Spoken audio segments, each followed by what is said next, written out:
all the agents and brokers here in Baltimore at the CMS headquarters and to all the agents and brokers participating online, welcome.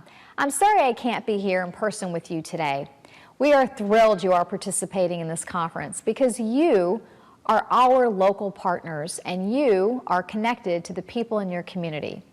People trust you to help them navigate the health insurance landscape, and it's clear how vital you are.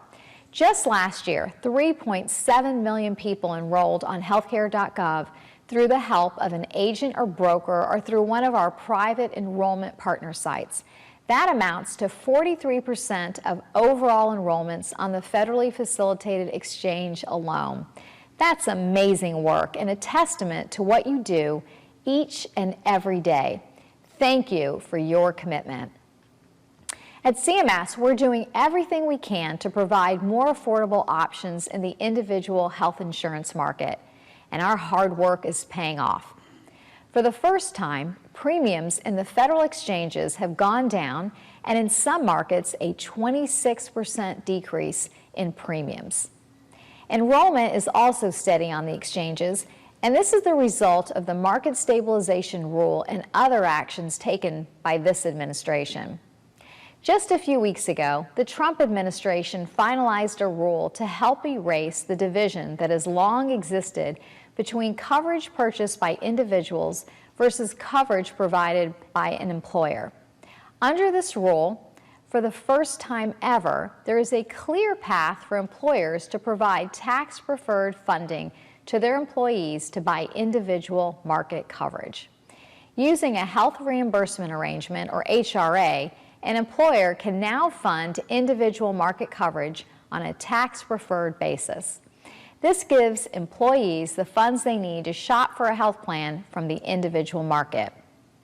You may have also heard about what we're doing to support states to apply for state relief and empowerment waivers, otherwise known as a Section 1332 waiver, so they can waive certain requirements of the Affordable Care Act. Already, 7 states have adopted reinsurance waivers, all of which have lowered premiums between 8 and 30%. Through new guidance issued last fall, states now have substantially more flexibility to waive certain federal requirements to strengthen their individual health insurance markets. Importantly, these waivers continue to provide protections for consumers, and in particular, protections for consumers with pre-existing conditions. I believe the results will be better and more Americans will have access to affordable coverage. I understand you'll hear a bit more later today about this new flexibility. We know individual shoppers are a key ingredient to a competitive health insurance market, which is why we focus so much attention on this market, both on the exchange and off the exchange. You are key to supporting this market. Thank you for being here today and all that you do to get more Americans access to affordable coverage. Good morning, everyone. I will be introducing our next presenter, Randy Pate. Randy Pate is a Deputy Administrator at the Center for Medicare and Medicaid Services and the Director of the Center for Consumer Information and Oversight. In his role, Randy leads CMS's work on individual and small group market, including the health insurance exchanges. Prior to joining CMS, Randy was Vice President of Public Policy at Healthcare Service Corporation. Randy spent nearly a decade working on Capitol Hill, at public policy think tanks, and in the executive branch, including a stint at the U.S. Department of Health and Human Services during the George W. Bush administration. Randy holds bachelor's in law degrees from the University of Alabama and received his master's in public health from the Johns Hopkins University Bloomberg School of Public Health. Randy will be taking questions, so please hold them till the end. Thank you.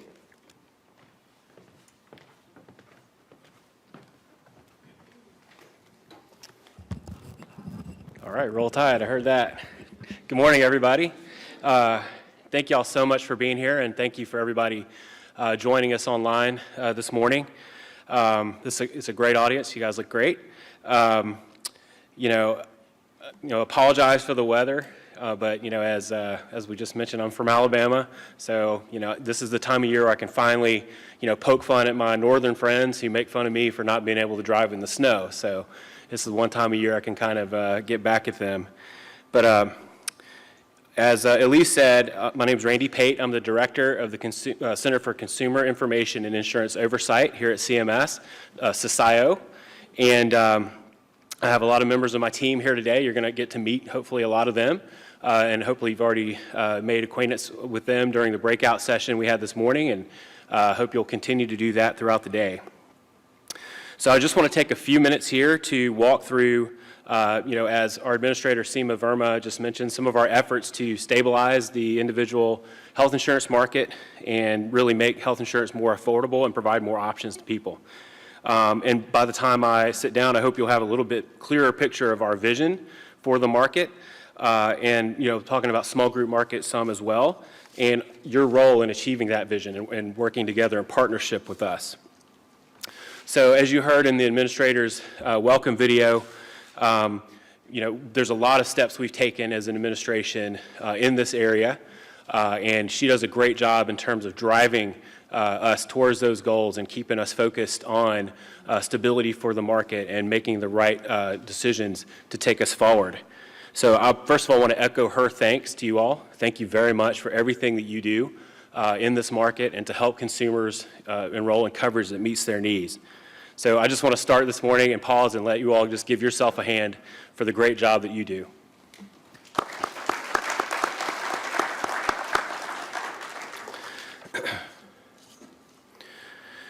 So I want to start out by laying out for you what the individual market looks like. I don't know if we're going to have slides. Okay. So in terms of the agenda, we're going to look at what the individual market sort of picture is today. We're going to focus in on the exchange market. We're going to look at who's enrolled in that market and what their characteristics are. Then I'm going to talk about the important role of agents and brokers that you all play, how you help consumers in this market. And then I'm going to close by talking a little bit about some of the improvements that we've been making through the exchange and other tools that we made available, training improvements and things like that, to really improve your experience as you're assisting consumers. So starting off with the big picture, our primary focus in CCIIO, as I mentioned, is on the individual market. We also have oversight of regulations governing the small group market. Much like many of you in the room, we focus in both areas. And as you can hopefully can see, is there a slide? Okay. Okay, we're getting things pulled up, but I will paint a picture here of the slide. The employer market is much larger, obviously, than our individual market. It's around 178 million enrollees, roughly. When you compare with even Medicare and Medicaid, they're a bigger market in terms of enrollees. We come in at around 16 million, more or less, in our enrollment. But I think that small number really belies the importance of this market. And as you all know, with the folks that you serve, this market really serves our economy and economic mobility when you think about it. Whether it's people who are early retirees, in other words, they're looking for that bridge to Medicare. They need something to get them through, or people who are working part-time, they don't get the offer of coverage from their employer. Or you think about people who are in the gig economy, they work multiple jobs and they need a place to find coverage.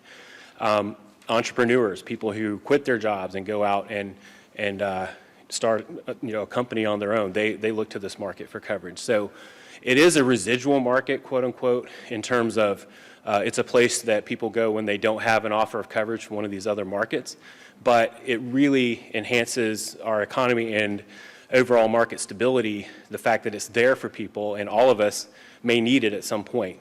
And I'm sure everyone has a family member or a friend who's needed the market at some point. And that's why we're working so hard to make this market work. And I think, as the administrator mentioned earlier, we have the HRA final rule that we just put out a couple of weeks ago, along with our colleagues in Department of Labor and Treasury. And we really think that this can be a game changer, this final rule, in terms of bringing people from the employer space into the individual market. It has a lot of advantages for portability for people, meaning that no longer will your job, quitting your job, meaning leaving your health insurance behind. It has a lot of advantages in terms of continuity of coverage for the same reason. And we think it presents a lot of flexibility for employers who are, looking to streamline. They're looking to, save on administrative costs while still providing coverage to their employees. So we're very excited about the potential of this final rule, and hopefully at the end we can take some questions about that as well as any other topic you want to talk about. So there was another slide, and just imagine in your mind if I had it up here, looking at the duration of enrollment across these markets. And I'll just tell you, when you look at the individual market, in terms of ACA compliant, it's about 9.3 months average duration of enrollment. For the ACA compliant small group, it's about 9 months. And this really surprised me for the large group market, and this is from using market scan data that we buy. It's the average duration there is 10.4 months. So I would have thought, I don't know how you all feel about it, I would have thought there would have been a much longer duration of coverage in the large group market. But really, these numbers are not that far apart. Everyone in this economy, I think, is sort of used to jumping in and out of whether it's your job at a big company or a small company or, moving around. So I think it shows a lot in terms of the mobility of our society. It's not like it used to be where you sign up for a job when you get out of college and then, take it until you retire. So, what I think people often see as a disadvantage for our market, that, short enrollment, it's definitely, a challenge, but it's not like we're that far, off from the other markets. So looking a little bit further at the exchange marketplace population, again, another slide, we had a national snapshot that showed that 11.4 million people last year selected a plan during open enrollment, and we see that as very stable. We think, when you look at factors such as the economy, sort of peak employment that we're at now, the fact that, employer coverage is, probably more available to a lot of people, it would reduce the need in a lot of ways for the, subsidized coverage through the exchange. So, we think about at the time of open enrollment last year, there were more than 2 million jobs that had been added to the economy compared to the prior year. And that's the lowest unemployment rate in more than 50 years. So you think about all that going on and the fact that we're roughly steady in our plan selections through open enrollment. So that's really a sign of stability.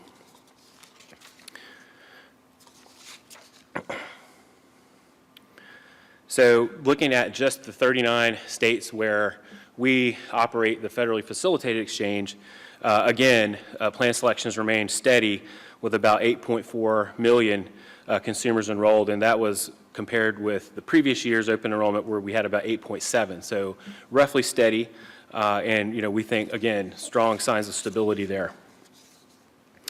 Overall, CMS remains committed to our primary goal in open enrollment, which is to provide a seamless enrollment experience, and that's what you all are committed to as well. The data that we have shows us that we are achieving that goal. So last year, in the last couple of years, we've maintained 90% consumer satisfaction rate for people who go to the call center and go through the exchange throughout the entire open enrollment period. So that's really exciting for us in terms of seeing that people are able to go, they're able to get the information they need and have a good experience.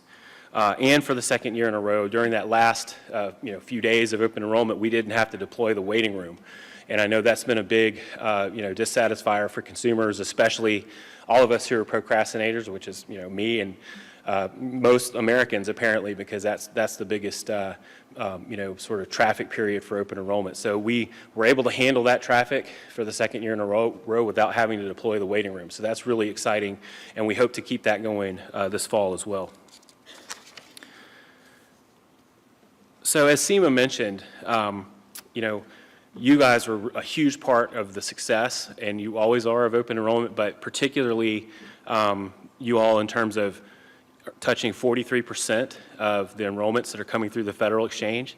That is exciting, and that just shows how important, the exchange, health insurance, all these tools that are available, it's still a person-to-person product. And I think that number shows this, as well as, the numbers of people calling to our call center. So it is very complicated, and the fact that you all are there touching all of those enrollments, to me is just a tremendous figure. And so we had, for plan year 2019, it was 43.6% of enrollments in states using the federal platform, and that's up from 40% in 2017 and 41.8% in 2018. So, again, very, very strong performance. Great. So on the next slide, you can see the breakdown of enrollees by enrollment type. So around 24% of our enrollees automatically re-enrolled between last year and this year. 47% actively re-enrolled, so that means they went to either healthcare.gov, went to an issuer directly, worked through one of you or through one of our new enhanced direct enrollment partners, and I'll talk about that in just a few minutes. In terms of income on the next slide, we see the percentage of our consumers through the exchange who reported household incomes between 100% and 250% of FPL. So that's sort of the, the higher subsidy population moved up slightly from 70% in the 2018 open enrollment to 71% in this last open enrollment. So, very steady, but a slight uptick there. In terms of gender on the next slide, we skew slightly female in our mix, and I think that's been consistent over the years. Maybe even might have been more female early on in the first few years of open enrollment, but it's, a 55-45 split, so, slight skew there. And then in terms of location, really nothing surprising here. 18% rural, 82% urban, which is roughly the same mix that we have in the general population breakdown between urban and rural. So, that's consistent. And then looking at the next slide in terms of meta level, plan selections by meta level, the percentage of consumers who selected a silver plan decreased from 65% in 2018's open enrollment to 61% in 2019. But then we saw an increase in bronze plan selections from 28% to 30% last year. And so this next slide, I think many of you may be familiar with, and you're certainly familiar with the experience because you've all lived it. But in the fall of 2015, we had a number of states reporting substantial premium increases for the 2016 benefit year. 9 states in all saw average premiums rise by more than 20% in that year. So it was not a good year. The number of issuers participating on healthcare.gov declined. When you look at 2017, it declined by 28%, and then in 2017 and another 21% in 2018. So this map really shows, reflects the fact that carriers were leaving the market or reducing their footprints. And as a result of that, more than half of counties in the U.S. Had just a single issuer participating on the exchange in that year. So this map shows, again, 2018. The yellow counties represent those with just a single issuer, and so there are 10 states, I believe. And light green represents one carrier in the market. I'm sorry, 2 carriers. And then dark green is 3 or more carriers. So now let's turn to the next slide and look at 2019. So a lot more green here, as you can see. Issuer participation in the exchanges in the healthcare.gov states increased with 155 total state-level issuers in 2019. That was up from 132 in 2018. 5 states in 2019 have only 1 issuer, and that's down from 8 in 2018, and we're hoping to continue to cut that number this year, and I think we'll do that. So I think you can see that the policies we've been pursuing have started to have an impact. We want to reduce barriers to entry for carriers. We want to make it easier for them to make that decision to expand or to go into a new area. We want to provide more flexibility to states. I'm going to talk about that in just a couple minutes. And then we want to do things like we're doing in the HRA rule, which are going to bring, over time, going to bring more people into the market from the employer space. So turning to the next slide, looking at premiums, and this again sort of tells the story that the administrator was talking about earlier. So this is looking at the average premium for the second lowest cost silver plan or benchmark plan, and this is for a 27-year-old, decreased by 2% from 2018 to 2019. And that's the first time we've ever seen that number go down. You can see it's gone up substantially in most years, and then we're seeing the slight downtick there. Obviously, it varies, and I think the administrator mentioned a couple of states, like Tennessee, there was around a 20% decrease in the benchmark premium there. I think New Hampshire had a substantial decrease there. And some states went up slightly. So it really is an average, and there's differences from state to state. And I think I fully recognize that we have a lot more work to do, and we're very focused on it in terms of stability, getting those premiums down to make them more affordable, and getting more competition into the market. But I think we're starting to see some good signs for the future in this market, and we're hearing that in our conversations with issuers around the country. And while I can't really go into detail about the qualified health plan filings that we've received for this year, if you just go out and look at the media stories and look at the some of the filings that states have made public, I think we're going to see moderate premium increases this year, and hopefully we're hearing about more carriers getting into the market and expanding their current footprints. So on the next slide, I talked about state innovation. This is state innovation in action. We've approved 7 Section 1332 state innovation waivers in this administration that are reinsurance type waivers.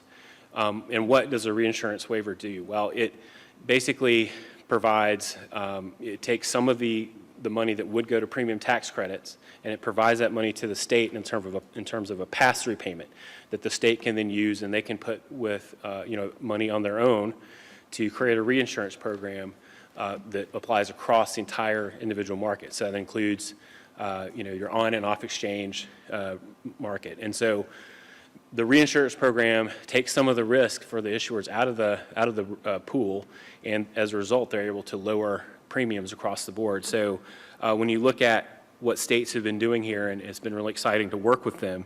Alaska was the first one, and I don't know if you all are familiar with that situation there, but they had one carrier in the state that was threatening to pull out of their individual market, and this waiver reduced, and they're in the third year of having a reinsurance program now, but their waiver reduced premiums there by about 20%, and that's been pretty solid and has really stuck over the last couple years, and that carrier stayed in the market. When you look at states like Maryland, there was a 30% premium impact there. They were looking at something like a 46% premium increase, and then wound up having very low single-digit increase as a result of the program. So states are really having a huge impact, and this money for reinsurance particularly helps people who are not subsidized, and that's been a huge crisis in the market that we've been witnessing over the last few years. Is if you're not heavily subsidized, if you're not in that 100% to roughly 250 to 300% range, the plans just are not affordable for you, and it's just not an option. So we're hoping that we see more of these waivers around the country. In addition, we released 4 waiver concepts last fall that are expanding on this idea and really going into some new territory that we think states should look at in terms of Section 1332 waiver, state flexibility. And we actually have a session later today, a breakout session on that. And I would encourage as many of you who can to go and hear about these waivers, because you all have tremendous influence in your state legislatures and with your governors. And every waiver that you see up here that we've approved in these states has been a result of a coalition effort.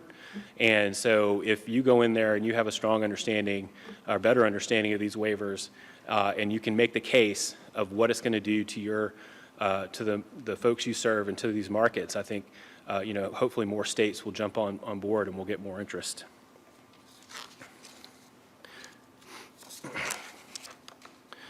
So then the next slide, real quickly, just talking about the reason we're here today and talking about the numbers of agents and brokers who have really made an impact in the exchange. So on the next slide, it just shows kind of who you are. It's more than 50,000 agents or brokers who are registered with healthcare.gov. You have agents and brokers from every state.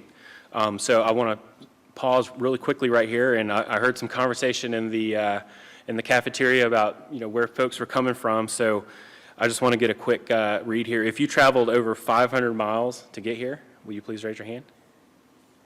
A lot of people, okay.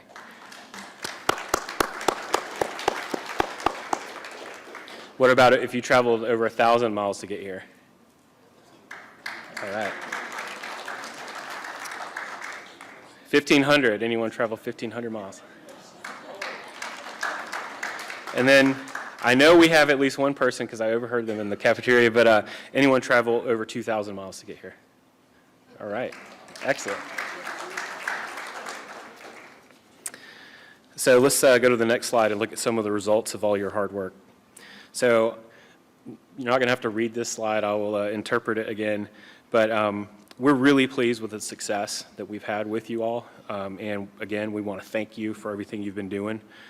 In terms of the numbers, they speak for themselves.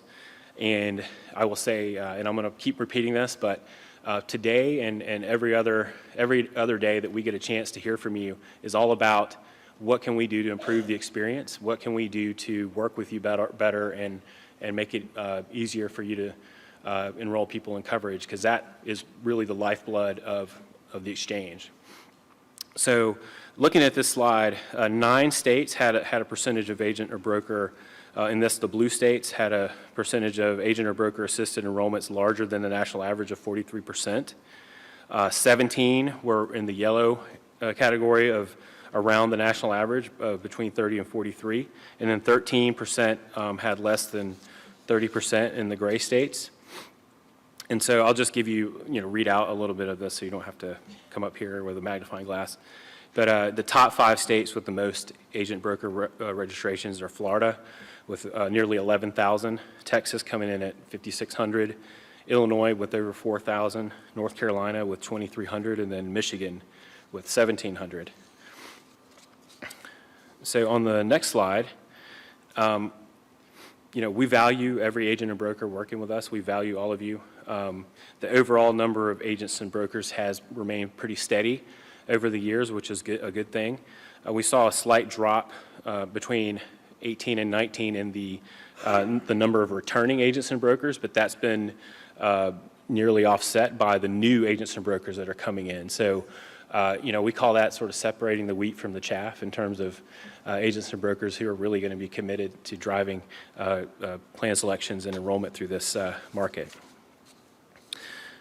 So turning to the Circle of Champions, you may have heard about that in this morning's breakout session, but this is our recognition program for you all, and it's something that we are committed to continuing, and we think really we've gotten a lot of positive feedback about it.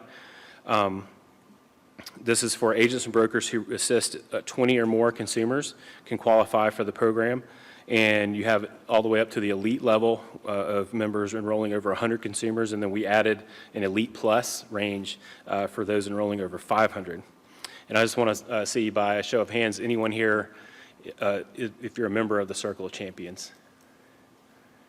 Okay, almost all of you. And hopefully everyone will be after this open enrollment period. So that's great, and again, thank you for all that you do. This year we had the highest ever proportion of active agents and brokers who qualified for Circle of Champions. Around 51% did qualify to have at least 20 assisted enrollments. So that's very, very exciting. So on the next slide, you can see the success we've had with Circle of Champions. And when you move along the standard, the numbers get smaller in terms of the membership, but when you look at the number of enrollees that come through there, it's very, very exciting. Tremendous success. So turning to the next slide in terms of a tool that has been really we've heard a lot of great feedback on and continue to try to make improvements. We're talking about help on demand. It's a real-time consumer assistance referral system that connects consumers seeking assistance with Marketplace registered state licensed agents and brokers in their area who can provide immediate assistance with plans and enrollments. And so, this slide just again shows the success from year to year in terms of referrals, and I think we're going to continue to see that grow, and we want to make the tool again even more useful for you all, and we want to get your feedback on how we can do that. Help on Demand experienced a 31% increase in agent and broker participation for 2019. And these agents and brokers responded to over 74,000 referrals for consumer assistance in our 2019 open enrollment period, and that's up 28% from the year before. And then on the next slide, I just want to tee up really how we can continue to help you, and then I want to get to our Q&A session. And again, I want to say the improvements that we are going to talk about here and all day today, they're really made in response to you. They were made in response to feedback that we've gotten from you all.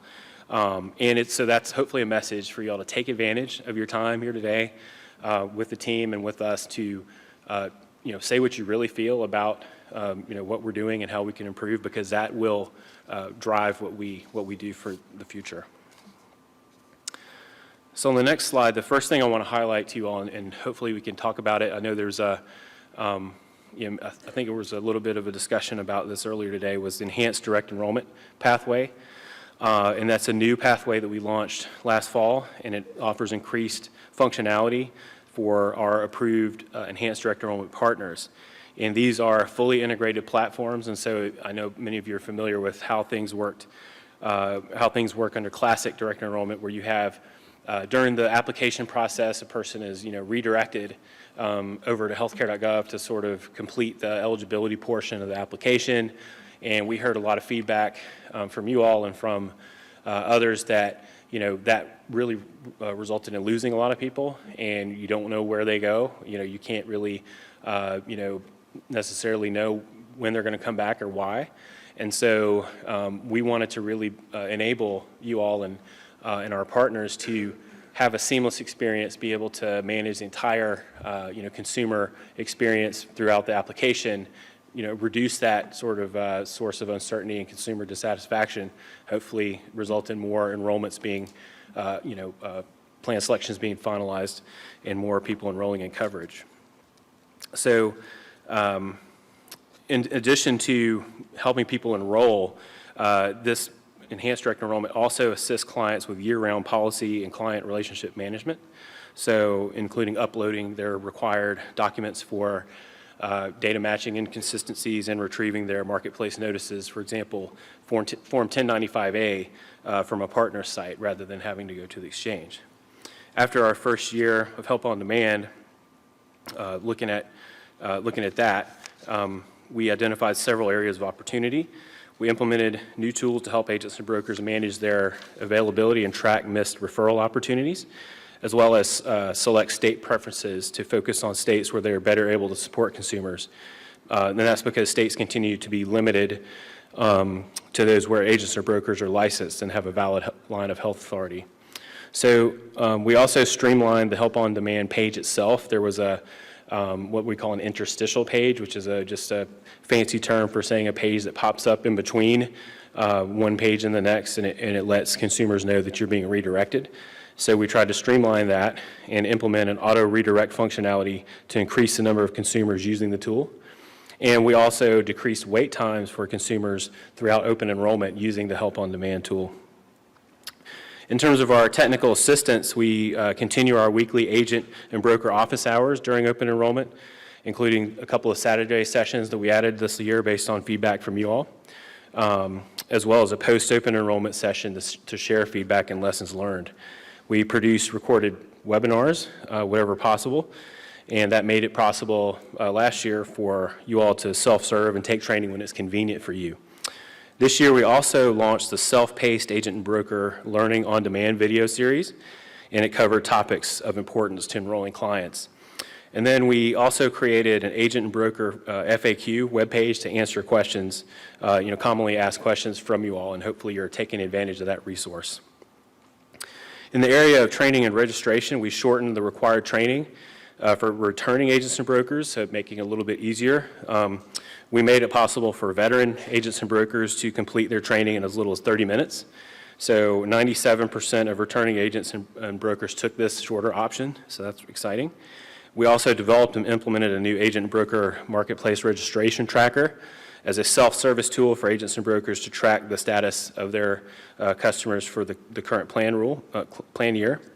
And then we provided the option to get most registration questions answered by a live agent instead of having to wait for a response from an email help desk. We already talked about Circle of Champions, but and I mentioned this, but want to highlight it again. We added a new level this last year, Elite Plus, which recognizes agents and brokers who actively enroll over 500 individuals. We also redesigned the Find Local Help tool and added a print feature so that consumers can print an agent or broker's contact information to make it a little easier to stay in touch. And then looking at future improvements that are in the works, just to give you an idea, we want to allow consumers to request help on demand assistance while on healthcare.gov without having to be redirected to another site. So that should improve, hopefully, adoption of help on demand and increase the number of referrals sent to you all. We hope to continue to add more private partners to enhance direct enrollment, so agents and brokers have more enrollment channel options to use when enrolling consumers through marketplace coverage. And we're going to keep trying to identify future program improvements via our feedback received from our agent and broker feedback questionnaire. So I covered a lot. I want to get to our questions in a session with you all, but again, I just want to end by thanking you all. It's been a great partnership, and it continues to build and get stronger. And I hope you get a lot out of today's conference. And please do take advantage of the team, folks from the team that are here, and introduce yourself to them and get to know us a little better. So with that, I will turn to question and answer. I'm president of Alliant Benefits Group in Maryland here, agency. Who are the direct enhanced providers? So far we have two partners. Stride Health is one of them, and Health Sherpa is the other. Okay. They were approved during the open enrollment period last fall. So it was, they didn't have the full open enrollment period to be sort of active, but they're going to be there this fall, and we're hoping to approve a number of additional partners for this fall.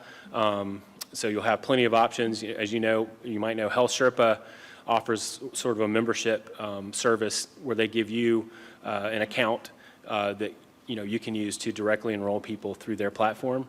So we're hoping to see more of that, and again, to try to approve some more partners for next fall, but we're very excited about it. Who was this other one you said? Health Sherpa? Health Sherpa and Stride Health. Stride Health. Yeah. Okay. Thank you. Yep. I'm Jeff McCarter with Get Covered USA. Jeff. I know a lot of the agents and brokers here are going to be more local than I am. I'm from Florida. Okay. And an issue that we have, especially in the Southeast, and you can tell by your map of the carriers in the states, most of those states that have less than 2 carriers are going to be in the Southeast. Those are also states that don't have expanded Medicaid. Wouldn't a way to increase enrollments in those states to drop the 100% of the federal poverty level down to 0 so we can get those people enrolled and close that Medicaid gap that is killing people? So yeah, it's a really good question. So, and just to give a little bit of background on Jeff, I think it's a great question, is how do you address situations where, there are, healthy adults under 100% of federal poverty, what kind of coverage options can you offer them? So under federal law, under the statute, the subsidies run from 100% up to 400% of federal poverty. So that's what sort of creates this coverage gap, as you referred. But for example, under a Section 1332 waiver, states can look at changing that. They can waive the tax credit, for example. And there are some states that we've talked to about that very thing, which is creating a new tax subsidy structure to hopefully capture some of those people below 100% of federal poverty. So it can be done under a waiver, and some states are looking at that. But I think, again, it's something, Congress, could look at as well. But appreciate your question. Thank you. Hi, I'm Stacy Evans, 5-Star Insurance Group from Appleton, Wisconsin. Couple things with as far as effective dates and terminations go. There doesn't seem to be any coordination of prior coverage. Unfortunately, there's some companies that will just terminate your coverage the day you walk out the door, and that might be July 2nd. These people don't get an effective date till August 1. Why can't that either backdate to the 1st or become effective the day they lose their coverage? And then terminations, trying to get couples, like with the Medicare, when they're bridging to Medicare and one goes on to Medicare, why can't we terminate them ahead of time? Why do we have to wait till they become 65, get coverage July 1? We have to go into the account on July 1 to take that person off, and they don't have any way of knowing what their tax credits are going to be. So there's some effective date termination type issues that we're seeing a lot of. Yeah, we appreciate the question. So we have been looking at both of those issues, and one is really more around the special enrollment period rules, and so we're considering that. We're looking at that. I think when you think back to the sort of the rule of 15, the 15 days after you make a plan selection, unless it's 15th or later, that I think was originally, and I wasn't here, but that was originally sort of set out based on the speed at which carriers could sort of handle enrollments and sort of the way the system worked. And I think we can say that we've gotten better as an industry in terms of that timeline. So we're looking at that. It would require us to change our regulations, but we are looking at that. The other issue around the Medicare sort of terminations, that is something we've spent a lot of time thinking about, because not only do you have situations you just mentioned, but if you think about the risk pool effects and that type of thing, it's better for the overall risk pool if these folks are in Medicare coverage whenever possible. So we're looking at options there, in terms of can enrollees check a box to say, once I turn 65, go ahead and disenroll me, and that type of thing. So we've spent a lot of time thinking about options on that. So Yeah, because if they're an individual, if it's just one person on the plan, we can go in there 20 days in advance and say, yes, I want to terminate as of this date. Right. Why isn't there a box that says, take this one person off of the plan as of this date? Yep, no, that's important. We'll take a look at that. Okay, thank you. Thank you. I'm Joel Thompson. I'm an independent broker. I found it interesting on one of your slides there about as far as the percentage of agent broker enrollment that my state was the 3rd lowest. Part of the reason for that is up until last year, none of the carriers in my state offered any compensation to brokers at all. Now last year one of them did, but it's not the most competitive, so there's another problem there. I've spoken to a great degree with my insurance commissioner about that. He doesn't see it as a priority, at least it seems that way to me. Is there anything that could be done on your level to encourage carriers to pay us? Yep. I mean, in terms of our, sort of regulatory and statutory authority, the best thing I think we can do is try to get more carriers in the market. As that happens, then I think you're going to see some carriers use agents and brokers more than others, as you know that, in terms of their distribution. So, we're trying to do that. Another thing we did a couple years ago in the 2019 payment notice, I believe, was we said a state can come to us under the MLR, medical loss ratio rules, and they can ask us to, waive the percentage that carriers have to spend on claims versus administrative costs, because right now that, the compensation for you all is included in administrative costs. We said, state, if you come to us and, ask, we will waive that percentage by a certain amount. And that was part of the reason we did that, was for state flexibility in general, as states are looking at trying to get more carriers into their markets. But another thing it could enable, a carrier to do or a state to do is, bring back agent and broker commissions with some of that additional flexibility on the MLR. So we haven't approved any states yet. No state has asked us to do that yet, but that flexibility is out there, and it's something that can be explored. But happy to provide more information about that. Thank you. Yep. My name is John Pacino with Ideal Concepts Incorporated. We're a web broker with you guys, and we're represented at a table out here. He basically stole my question, but I'm going to add to that a little bit. So all of us, I think, work with clients directly, and I believe that clients deserve to have a local consultant essentially, or an agent to help them through the process. The goal of ACA was to make insurance simpler for clients, and I think it's actually gotten more complicated in some ways because it's tied it into income, IRS records, and all this stuff. And clients have valid questions and they want assistance, which gets very difficult to do as a broker when we sell in all 50 states, for example, when in a lot of states, all of the carriers aren't offering any commissions in those states, sometimes year-round, sometimes just during SEP, and it all varies across states, basically. Selling in all 50 states becomes very, very problematic, and especially outside of open enrollment. So there's a lot that you can do, I think, to try to basically regulate that. I am definitely not a proponent of regulation generally, but I think in this case, there is a minimum wage that's required in America, and I think offering a minimum commission rate to agents that assist clients in getting enrolled into ACA would also make sense. Yeah, and I appreciate, your perspective. I think, we operate within our regulatory authority under our statute. We don't have that ability, but, states, may take that step, and, I think, Congress could do that and make that change in the future, but, really do appreciate your comment. Yep. Yeah, so I'll give you one example. Yep. So in California, for example, as you're probably familiar, they require commissions to be the same year-round, right? And so that really helps that when you're helping somebody with a QLE, which is a much more complicated situation than just open enrollment, the agent is actually paid for doing that service. And so that's one example of something you could do. Or also the one you brought up, instead of offering it on a basically ask basis, removing agent compensation out of the loss ratio completely would encourage, I think, carriers to it wouldn't require them, but it would strongly encourage them to offer agent compensation because it wouldn't go against the wrong portion of the loss ratio. Yep, no, I appreciate that. Yep. Thank you. Will we ever get the agent portal so that we can track our book of business and be able to have a little more access to our clients? Yeah, Dean may be a better one to ask, in terms of status of doing that, but I know we've done a number of things in this area, but Dean, you want to talk about that?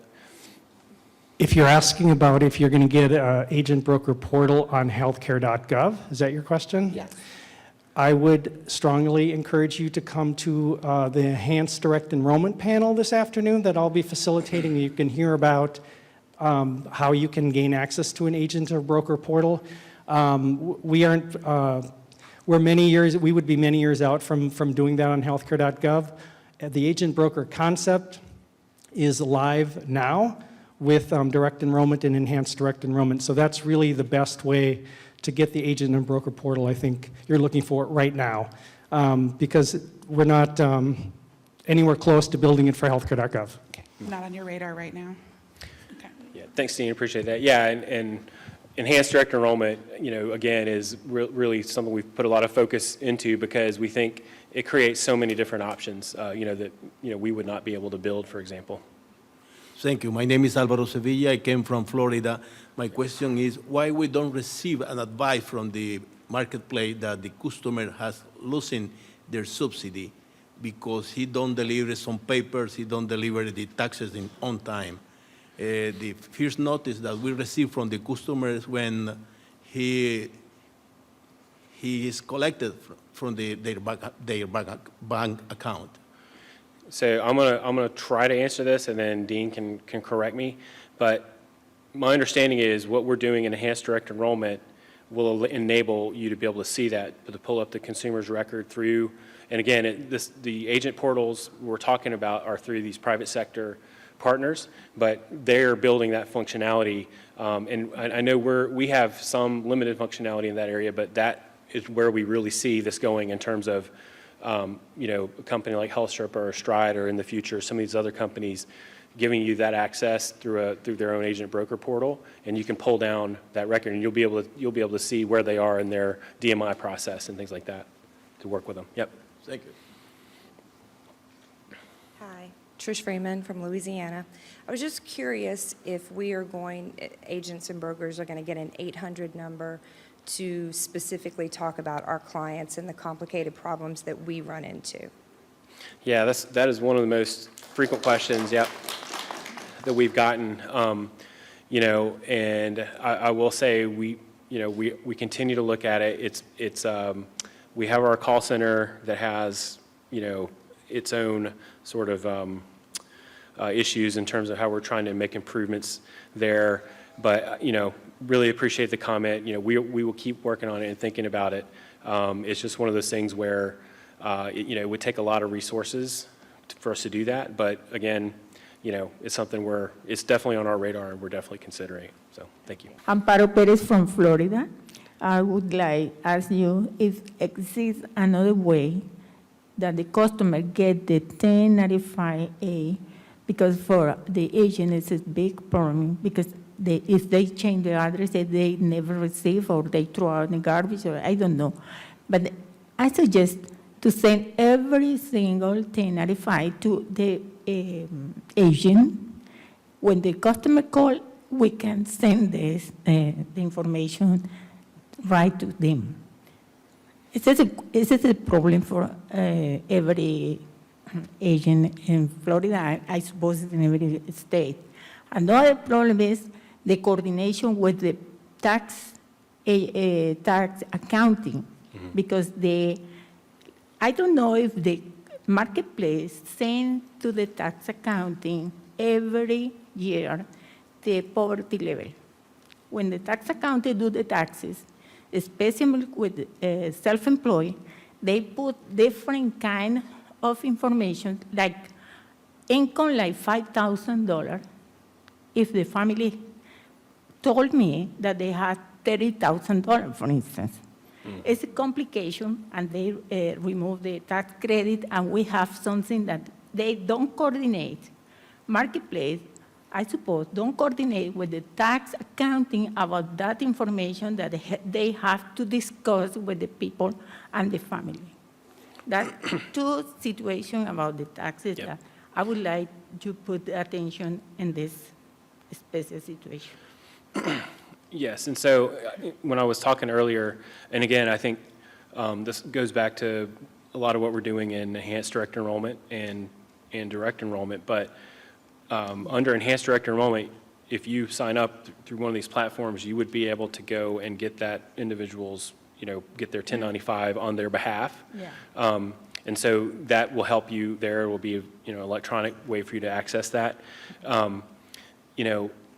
And that has been a big focus for us as well, because we get the reprint requests, right, if the consumer loses their 1095A. And so we're trying to make it more self-help on healthcare.gov. And we have been successful, at least our internal data, in reducing a lot of those reprint requests.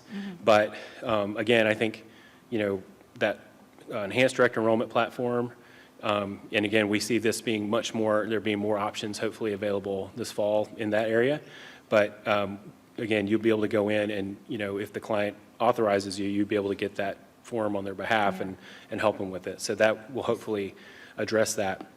In terms of the coordination with the tax accounting, I mean, what your question to me, it sort of goes back to the way the law is structured, where when you come in during open enrollment, you are giving an estimate of what your income is, and it varies widely, especially for self-employed people, in terms of what their deductions are, their write-offs at the end of the year, how much business they did, and all that.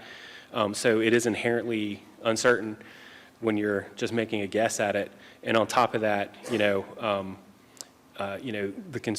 data that we look at when we're even validating, someone's eligibility for tax credit is 2 years old. It's from their tax returns from 2 years ago. So it is a lot of uncertainty inherently. I think hopefully some of these tools that we're offering, will help you to be able to assist in that area. Your clients, but I think we do deal, unfortunately, with the way it's set up with, this uncertainty for the consumer. But I think, we'll take that suggestion, and if there are other suggestions on ways that we can improve in that area, we'll be glad to look at it. Thank you. Hi, my name is Bridget Gilbert, and I'm from Louisiana. Roll Tide. All right, roll tide. Could we get the help on demand, the time allotment a little bit? It's a quick minute right now. There's no way during open enrollment you can actually get back to those people. We need that expanded. Okay. Yeah, so we appreciate that feedback. So, yeah, we made some tweaks last year. I think it was 15 minutes to start, and then we tweaked that The reason why is because we're trying to make sure that we don't lose people, Yes. during that process. So it's a bit of a balancing act. But we can look at, I think we cut it down significantly last fall because we were trying to say, we really want this to be on demand because we think we're going to lose people if they have to wait. If people are, you get the first lead and that AB doesn't respond, and then they go to another lead and there's another 15 minutes, that type of thing. So, we'll look at that for this fall. We haven't gone through it yet in terms of what we want to do, but, I think, again, we're trying to push it out as quickly as possible to get it hopefully taken up as quickly as possible, so we don't lose people, but we'll certainly, we'll take that into consideration. My second part to that is in Louisiana, we have, 75% of the help on demands I get are Medicaid. So it's a hot mess, during open enrollment. I've got them coming in, it's Medicaid, I can't get to the next one. So is there a way possible to kind of Screen that. go through that, Yep. send them, so we can actually help the people that we need to get to? That is a very good question, a very good point. And the data that we get, I don't think we can tell how many people are Medicaid eligible, but it makes sense that it would be. A lot of those people would be Medicaid eligible. But we'll certainly take that back because we don't get that data from Help on Demand. All we see is sort of the big numbers. We don't get the breakdown of, what they're eligible for, where they wind up. So really appreciate that feedback. And see, with us, I will direct them and help them actually get on Medicaid, which I don't mind doing it. Right, right. It's But it's part of not the job. really the purpose But of. still, I can't give to the others. Right. So, Yep. okay, thank you. No, And I will just point out, we have a Help on Demand session this afternoon. I hope you attend that and bring that point up. Suzanne, thank you for being the bodyguard and not letting other people come in to the question queue. Let's give a big round of applause to Randy Pate. Thank He's you. one of Appreciate it. your number one cheerleaders on the senior leadership team. Thank you. And we have our next session starting right now. Please just hang tight. We have one more session, I believe, before lunch. We have Madeline Pellish, who's going to introduce our next speaker and our panelists. Go ahead, Madeline. Thanks, Dean. I'm going to keep this rolling. I am not Amy, but I will put this up because she will be our next speaker.